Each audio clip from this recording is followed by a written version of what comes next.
சபரிமலை செல்லும் பக்தர்கள் எரிமேலியில் பேட்டை துள்ளல் நிகழ்ச்சியில் பங்கேற்றுள்ளனர். விவரங்களோடு இணைகிறார் எமது நெல்லை மண்டல தலைமைச் செய்தியாளர் சிவமணி. சிவமணி, தற்போது சபரிமலையில் பக்தர்கள் குறிப்பாக கன்னிசாமிகள் பேட்டை துள்ளல் நிகழ்ச்சியில் ஈடுபட்டிருக்கிறார்கள். விவரங்களை பதிவு செய்யலாம்.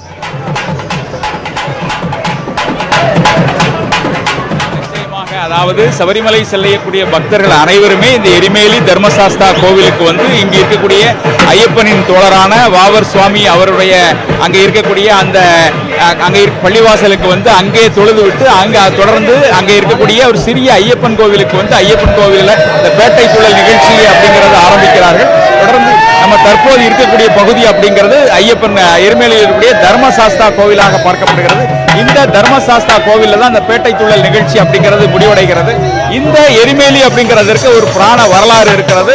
ஐயப்பன் சபரிமலைக்கு செல்லக்கூடிய வழியில், அதாவது தனது தாய்க்கு புலிப்பால் எடுப்பதற்காக செல்லக்கூடிய வழியில இந்த எரிமேலிக்கு வந்ததாகவும், அப்போது எருமைக்கடாவாக இருந்த மகிழ்ச்சியை வதம் செய்ததன் காரணமாக இந்த இடம் எரிமேலி என பெயர் பெற்றதாக கூறப்படுகிறது. இந்த எரிமேலி பகுதியில் மகிழ்ச்சியை வதம் செய்வதற்காக இந்த பகுதியில் இருக்கக்கூடிய அந்த ஆதி பழங்குடியின மக்கள் அவருக்கு உதவி செய்ததாகவும், அவர்கள் வேடமிட்டு இங்கே வரக்கூடிய ஐயப்ப பக்தர்கள் தாங்களும் ஐயப்பனுக்கு துணையாக இருப்போம் என்பதை உணர்த்தும் வகையிலான இந்த சம்பவங்கள் தான் பேட்டை துள்ளல் என அழைக்கப்படுகிறது.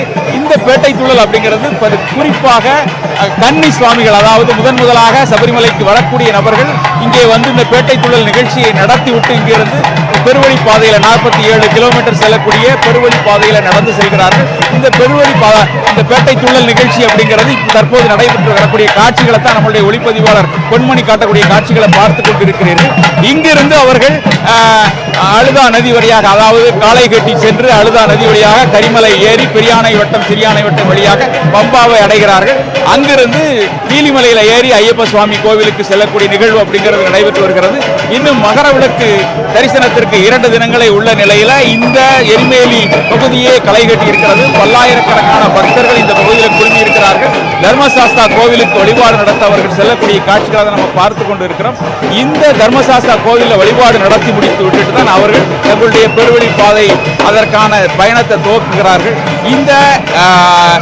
இந்த பேட்டை துள்ளல் நிகழ்ச்சி அப்படிங்கிறது மிகவும் சிறப்பான ஒன்றாக பார்க்கப்படுகிறது. கடைசியாக, அதாவது ஐயப்பனுக்கு உதவி செய்ததாக கருதப்படக்கூடிய அந்த ஆலப்புழா அம்பலப்புழா பகுதியில் இருக்கக்கூடிய அந்த ஆதி பழங்குடியின மக்கள் கடைசியாக பேட்டை துள்ளல் நிகழ்ச்சியை நடத்துவார்கள். அதோடு இந்த பேட்டை துள்ளல் நிகழ்ச்சி அப்படிங்கிறது நாளை நிறைவு பெறக்கூடிய நிகழ்வு அப்படிங்கிறது நடைபெறும். நன்றி சிவமணி, விரிவான விவரங்களை பதிவு செய்தமைக்கு.